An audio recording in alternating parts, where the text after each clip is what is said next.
ਇੱਕ ਹੋਰ ਘਟਨਾ ਵਾਪਰੀ ਹੈ ਸ਼ਰਮਾ ਜੀ। ਉਹਦੇ ਵਿੱਚ ਮੈਂਬਰ ਪਾਰਲੀਮੈਂਟ ਅੰਮ੍ਰਿਤਪਾਲ ਸਿੰਘ ਦੇ ਮਾਤਾ ਜੀ ਜਿਹੜੇ ਨੇ ਉਹ ਭਗਵੰਤ ਮਾਨ ਦੇ ਕੋਲੇ ਪਹੁੰਚ ਜਾਂਦੇ ਨੇ।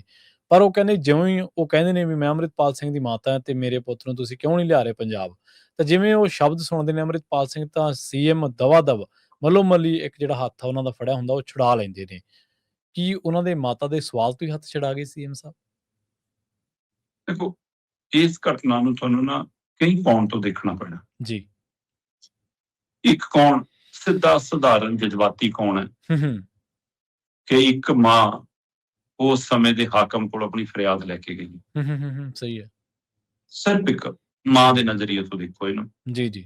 ਕਿਉਂਕਿ ਜਿਹੜੀ ਉਹ 10 ਸਕਿੰਟ ਦੀ ਇਬਾਰਤ ਹੈ ਨਾ, ਉਹ ਤੋਂ ਅਗਲਾ ਪਿਛਲਾ ਸਾਰਾ ਕੁਝ ਛੱਡ ਦੋ। ਉਹ 10 ਮਿੰਟ ਦੀ ਇਬਾਰਤ ਜਦੋਂ ਮੁੱਖ ਮੰਤਰੀ ਭਗਵੰਤ ਮਾਨ ਦਾ ਅੰਮ੍ਰਿਤਪਾਲ ਸਿੰਘ ਦੀ ਮਾਤਾ ਹੱਥ ਫੜਦੇ ਨੇ, ਭਗਵੰਤ ਮਾਨ ਆਪਣੀ ਗੱਡੀ ਤੇ ਐਨ ਅੱਗੇ ਝੁਕਦਾ, ਕੰਨ ਨੇੜੇ ਕਰਦਾ।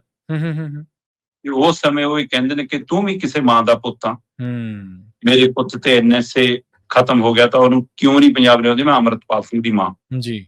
ਬਸ ਇੰਨੀ ਗੱਲ ਤੋਂ ਬਾਅਦ ਮੁੱਖ ਮੰਤਰੀ ਹੱਥ ਹੀ ਨਹੀਂ ਛਡਾਉਂਦੇ। ਉਹਨਾਂ ਦੇ ਹੱਥ ਦਾ ਐਕਸ਼ਨ ਦੇਖਿਓ ਜੋ ਬਹੁਤ ਕੁਝ ਆਪਣੀ ਸਿਕਿਉਰਿਟੀ ਨੂੰ ਕਹਿੰਦਾ ਹੈ ਉਸ ਸਮੇਂ। ਜੀ ਜੀ।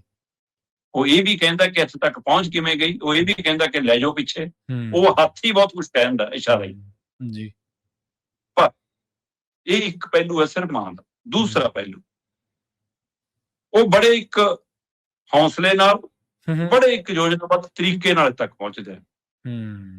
ਭਗਵੰਤ ਮਾਨ ਸਾਹਿਬ, ਭਗਵੰਤ ਮਾਨ ਸਾਹਿਬ, ਭਗਵੰਤ ਮਾਨ ਸਾਹਿਬ, ਗੱਡੀ ਤੇ ਹੱਥ ਮਾਰ ਕੇ ਭਗਵੰਤ ਮਾਨ ਸਾਹਿਬ ਮੇਰੀ ਗੱਲ ਸੁਣਿਓ, ਮੇਰੀ ਗੱਲ ਸੁਣਿਓ, ਮੈਂ ਇੱਕ ਗੱਲ ਕਰਨੀ ਆ, ਮਾਨ ਸਾਹਿਬ ਮੇਰੀ ਗੱਲ ਸੁਣਿਓ। ਇਸ ਤਰੀਕੇ ਕਰਨ ਨਾਲ 1 2 3 ਚੌਥੀ ਲੇਅਰ ਤੱਕ 4 ਲੇਅਰ ਤੋੜ ਕੇ, ਜਿਵੇਂ ਰੱਸੀ ਤੋਂ ਥੱਲੇੋਂ ਲੰਘਦੇ ਆਪਾਂ ਉਵੇਂ ਬਾਹਾਂ ਦੇ ਵਿੱਚੋਂ ਦੀ ਲੰਘ ਕੇ ਫਿਰ ਸਿਕਿਉਰਿਟੀ ਵਾਲੇ ਕਹਿੰਦੇ ਇੱਧਰੋਂ ਨਹੀਂ ਇੱਧਰੋਂ ਤੇ ਉਹ ਮੁੱਖ ਮੰਤਰੀ ਭਗਵੰਤ ਮਾਨ ਤੱਕ ਅੱਪੜ ਜਾਂਦੇ ਨੇ। ਤੇ ਇਹ ਜਿੱਦਾਂ ਹੀ ਅੰਮ੍ਰਿਤਪਾਲ ਸਿੰਘ ਦਾ ਨਾਂ ਲੈਂਦੇ ਨੇ ਉਸੇ ਤਰੀਕੇ ਨਾਲ ਇਹ ਵਰਤਾਰਾ ਵਰਤਲ ਜਾਂਦਾ। ਹੁਣ ਇਸ ਨੂੰ ਤੁਸੀਂ ਕੀ ਸਿਕਿਉਰਿਟੀ ਦੀ ਖਾਮੀ ਕਹੋਗੇ? ਜੀ। ਜੇ ਸਰਕਾਰੀ ਤੰਤਰ ਦੇ ਵਜੋਂ ਦੇਖਣਾ ਹੋਵੇ ਤਾਂ ਸਿਕਿਉਰਿਟੀ ਦੀ ਖਾਮੀ ਹੈ ਜੀ।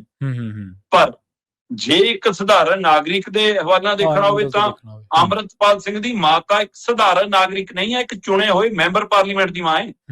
ਸਹੀ ਹੈ, ਬਿਲਕੁਲ। ਤੇ ਉਸ ਨੂੰ ਵੀ ਜੇ ਮੁੱਖ ਮੰਤਰੀ ਨੂੰ ਸੜਕਾਂ ਤੇ ਰੋਕ ਕੇ ਮਿਲਣਾ ਪੈ ਰਿਹਾ ਤੇ ਤੁਸੀਂ ਕਿਹਦੀ ਗੱਲ ਸੁਣ ਰਹੇ ਹੋ? ਸਹੀ। ਤੁਸੀਂ ਕਰਨੀ ਮਨ ਦੀ ਹੈ, ਆਪਣੇ ਆਕਾਮਾਂ ਦੀ ਹੈ, ਤੁਸੀਂ ਕਰਨੀ ਕਿ ਕੇਜਰੀਵਾਲ ਦੇ ਕਹੇ ਤੇ ਜਾਂ ਅਮਿਤ ਸ਼ਾਹ ਦੇ, ਮੋਦੀ ਦੇ ਕਹੇ ਤੇ ਹੈ, ਪਰ ਤੁਸੀਂ ਸੁਣ ਤਾਂ ਸਕਦੇ ਹੋ। ਅਗਲਾ ਲੋਕਾਂ ਦੀਆਂ ਵੋਟਾਂ ਨਾਲ ਜਿੱਤਿਆ ਤੇ ਤੁਸੀਂ ਉਸ ਪਾਰਲੀਮੈਂਟ ਦੇ ਮੈਂਬਰ ਹੋਣ ਦੇ ਨਾਤੇ ਤੁਸੀਂ ਵੀ ਕਿਸੇ ਸਮੇਂ ਮੈਂਬਰ ਰਹੇ ਹੋ, ਉਸੇ ਅਹਿਮੀਅਤ ਦੇ ਨਾਤੇ ਉਹਨਾਂ ਦੀ ਗੱਲ ਸੁਣ ਲਈ। ਤੁਸੀਂ ਕੱਲ ਵੀ ਜੇ ਥੋੜਾ ਹੱਥ ਫੜ ਕੇ ਕਿਹਾ ਸੀ, ਤੁਸੀਂ ਕਹਿੰਦੇ ਕਿ ਹਾਂ ਮੈਂ ਪਤਾ ਕਰਦਾ ਜੀ, ਮੇਰੀ ਕੋਈ ਦਖਲ ਨਹੀਂ ਹੁੰਦੀ, ਜਿਹਦੇ ਵਿੱਚ ਤੁਸੀਂ ਸਰਕਾਰੀ ਜਵਾਬ ਹੀ ਦਿੰਦੇ। ਸਹੀ ਹੈ ਕਿ ਜੀ ਮੈਂ ਕੁਝ ਨਹੀਂ ਕਰ ਸਕਦਾ ਜੀ, ਮੈਂ ਕਰੂੰਗਾ ਜੀ, ਕੋਈ ਨਾ ਤੁਸੀਂ ਦਫ਼ਤਰ ਆ ਜਾਓ ਜੀ, ਤੁਸੀਂ ਪੁਰਾਣੇ ਅਧਿਕਾਰੀ ਨੂੰ ਮਿਲ ਜਾਓ ਜੀ। ਤੁਸੀਂ ਕੋਈ ਸਰਕਾਰੀ ਬਿਆਨ ਨਹੀਂ ਦਿੰਦੇ, ਤੁਸੀਂ ਜਵਾਬ ਤੋਂ ਵੀ ਭੱਜ ਗਏ। ਤੁਸੀਂ ਜੀ ਜੀ, ਮੁੱਖ ਮੰਤਰੀ ਕੋਲ ਜਵਾਬ ਨਹੀਂ ਕੋਈ। ਸਹੀ ਹੈ।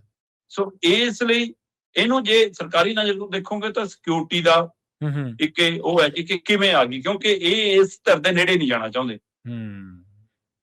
ਤੇ ਜੇ ਇਥੋਂ ਅਗਲੀ ਇੱਕ ਪਹਿਲੂ ਦੇਖੋਗੇ ਜੀ ਤਾਂ ਇਹ ਜਦੋਂ ਵੀ ਮੁੱਖ ਮੰਤਰੀ ਸਾਹਿਬ ਕਿਤੇ ਜਾਂਦੇ ਨੇ ਤਾਂ ਉਹਨਾਂ ਦਾ ਆਪਣਾ ਅਮਲਾ ਫਾਲਾ, ਜਿਹੜੀ ਆਪਣੀ ਸਿਕਿਉਰਿਟੀ ਹੈ, ਉਹਨਾਂ ਨੂੰ ਆਪਣੀ ਸੂਬੇ ਵਾਲੀ ਵੀ, ਸੈਂਟਰ ਵਾਲੀ ਵੀ, ਉਹ ਸਾਰੀਆਂ ਦੀ ਡੇਅਰ ਬਣੀ ਹੁੰਦੀ ਹੈ।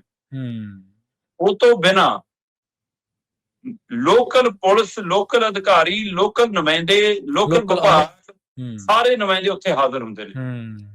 ਅੰਮ੍ਰਿਤਪਾਲ ਸਿੰਘ ਦੀ ਮਾਤਾ ਕੋਈ ਅਣਪਛਾਣੀ ਮਹਿਲਾ ਨਹੀਂ ਹੈ। ਜੀ ਜੀ, ਜਿਹੜੀ ਪਛਾਣੀ ਨਾ ਉਹ ਪਛਾਣਤ ਮਹਿਲਾ। ਕੀ ਲੋਕਲ ਅਧਿਕਾਰੀ ਵਿਭਾਗ ਦੇ ਨੁਮਾਇੰਦਿਆਂ ਨੂੰ, ਉੱਥੋਂ ਦੇ ਥਾਣੇਦਾਰ, ਐਸਐਸਪੀ ਤੱਕ ਨੂੰ ਕਿਸੇ ਨੂੰ ਨਹੀਂ ਪਤਾ ਸੀ ਕਿ ਉਹ ਖੜੇ ਨੇ ਜਾਂ ਉਹ ਆਏ ਨੇ? ਜੀ। ਕੀ ਇਹ ਨਹੀਂਗਾ ਕਿ ਜਿਵੇਂ ਉੱਥੇ ਪੱਛਮੀ ਬੰਗਾਲ 'ਚ ਕਿਹਾ ਜਾਂਦਾ ਕਿ ਪੁਲਿਸ ਪਹਿਲਾਂ ਹੀ ਮਮਤਾ ਤੋਂ ਪਹਿਲਾਂ ਹੀ ਬੀਜੇਪੀ ਨਾਲ ਹੋ ਗਈ ਸੀ? ਕੀ ਇਹ ਤਾਂ ਨਹੀਂ ਸਿਕਿਉਰਿਟੀ ਕਹਿੰਦੇ ਕਿ ਜਾਣ ਦੋ, ਕਦੀ ਰੀਲ ਬਣੂਗੀ, ਕੋਈ ਨਾ ਲੰਗਰ ਲਓ, ਦੇਖੋ ਸਵਾਦ। ਕੀ ਇਹ ਜਿਹੜਾ ਅਮਿਤ ਸ਼ਾਹ ਦੇ ਕਹੇ ਤੇ ਐਨਐਸਏ ਲੱਗਦਾ ਹੈ, ਜਿਹੜੇ ਅਮਿਤ ਸ਼ਾਹ ਦੇ ਕਹੇ ਤੇ ਐਨਐਸਏ ਹਟਦਾ ਹੈ, ਔਰ ਇੱਧਰ ਵਕੀਲਾਂ ਤੋਂ ਲੈ ਕੇ ਅੰਮ੍ਰਿਤਪਾਲ ਦੀ ਧਿਰ ਨੂੰ ਲੱਗਦਾ ਕਿ ਅਸੀਂ ਲੜਾਈ ਲੜ ਰਹੇ ਹਾਂ ਅੰਮ੍ਰਿਤਪਾਲ ਨੂੰ ਪੰਜਾਬ ਲਿਆਉਣ ਦੀ, ਤੇ ਪਰ ਉਹ ਫੈਸਲਾ ਅਮਿਤ ਸ਼ਾਹ ਨੇ ਜਿੱਦਣ ਚਾਹਣਾ ਉਦੋਂ ਅੰਮ੍ਰਿਤਪਾਲ ਪੰਜਾਬ ਵੀ ਆ ਜਾਊਗਾ। ਕੀ ਉਹਨਾਂ ਨੇ ਤਾਂ ਨਹੀਂ ਤੈਅ ਕੀਤਾ ਕਿ ਆਉਣ ਦੀ ਇੱਛਾ ਮਾਤਾ ਦੀ ਆਪਣੀ ਹੋਣੀ, ਪਰ ਉੱਥੇ ਤੱਕ ਜਾਣ ਦੇਣਾ? ਕੀ ਇਹ ਕਿਤੇ ਇਹ ਤਾਂ ਨਹੀਂ ਸੀਗਾ ਕਿ ਅਫਸਰ ਅਧਿਕਾਰੀ ਨੂੰ ਕਿ ਕੋਈ ਨਾ ਲੰਘ ਜਾਣ ਦਿਓ, ਅੱਜ ਇਹ ਵੀ ਰੀਲ ਬਣ ਜਾਣ ਦਿਓ ਮੁੱਖ ਮੰਤਰੀ ਦਾ, ਵੀ ਆਪਾਂ ਦੇਖੀਏ ਕੀ ਹੈ। ਸਹੀ ਹੈ। ਸੋ ਇਹਨੂੰ ਇਸ ਨਜ਼ਰੀਏ ਤੋਂ ਵੀ ਸਮਝਣ ਦੀ ਲੋੜ ਹੈ। ਪਰ ਉਸ ਹਿੰਮਤ ਦੀ ਦਾਦ ਹੈ ਕਿ ਉਹ ਆਏ ਵੀ ਬੜੀ ਨੀਤੀ ਤਹਿਤ ਆਪਣੀ ਗੱਲ ਵੀ ਕਹੀ, ਤੇ ਜਿੱਦਾਂ ਹੀ ਮੁੱਖ ਮੰਤਰੀ ਨੇ ਹੱਥ ਚੜਾਇਆ, ਪੁਲਿਸ ਉਹਨਾਂ ਨੂੰ ਧੂ ਕੇ ਪਿੱਛੇ ਲਿਜਾ ਰਹੀ ਸੀ, ਫਿਰ ਉਹਨਾਂ ਨੇ ਉਹ ਨਾਅਰੇਬਾਜ਼ੀ ਵੀ ਕੀਤੀ। ਭਗਵੰਤ ਮਾਨ ਬੇਸ਼ੱਕ ਉਹਨਾਂ ਦੇ ਸਾਥੀ ਬਹੁਤ ਪਿੱਛੇ ਖੜੇ ਸੀ, ਫਿਰ ਕਾਫਲਾ ਅੱਗੇ ਨੂੰ ਤੁਰਿਆ ਤੇ ਉਹਨਾਂ ਨੂੰ ਪਿਛਾਂਹ ਨੂੰ ਤੱਕਿਆ, ਤੇ ਜਦੋਂ ਤੱਕ ਉਹ ਆਪਣਿਆਂ ਦੇ ਨੇੜੇ ਆਏ ਤਦ ਤੱਕ ਫਿਰ ਉਸੇ ਰੀਲ ਦੇ ਵਿੱਚ, ਉਸੇ ਵੀਡੀਓ ਦੇ ਵਿੱਚ ਮੁਰਦਾਬਾਦ ਦੇ ਨਾਅਰੇ ਵੀ ਸੁਣਨ ਨੂੰ ਮਿਲ ਗਏ। ਭਗਵੰਤ ਮਾਨ ਮੁਰਦਾਬਾਦ ਸਾਹਿਬ ਤੋਂ ਮੁਰਦਾਬਾਦ ਹੁੰਦੇ ਦੇਰ ਨਹੀਂ ਲੱਗਦੀ, ਇਸ ਲਈ ਇਹ ਸਮਝਣਾ ਚਾਹੀਦਾ ਮੁੱਖ ਮੰਤਰੀ ਨੂੰ। ਜੀ ਬਿਲਕੁਲ। ਨਾਲੇ ਲੀਡਰ ਇਕੱਲਾ ਇਹ ਨਹੀਂ ਹੁੰਦਾ ਸ਼ਰਮਾ ਜੀ ਵੀ ਤੁਸੀਂ ਕਿੰਨੇ ਸੁਰੱਖਿਆ ਅਮਲੇ ਦੇ ਵਿੱਚ ਖੜ ਕੇ ਗੱਲ ਕਰ ਰਹੇ ਹੋ, ਜਾਂ ਮਾਈਕ ਸਿਰਫ ਤੁਹਾਡੇ ਕੋਲ ਹੀ, ਜਿਵੇਂ ਵਿਧਾਨ ਸਭਾ 'ਚ ਚੱਲਦਾ ਕੰਮ, ਕੈਮਰੇ ਸਿਰਫ ਤੁਹਾਡੇ ਤੇ ਨੇ।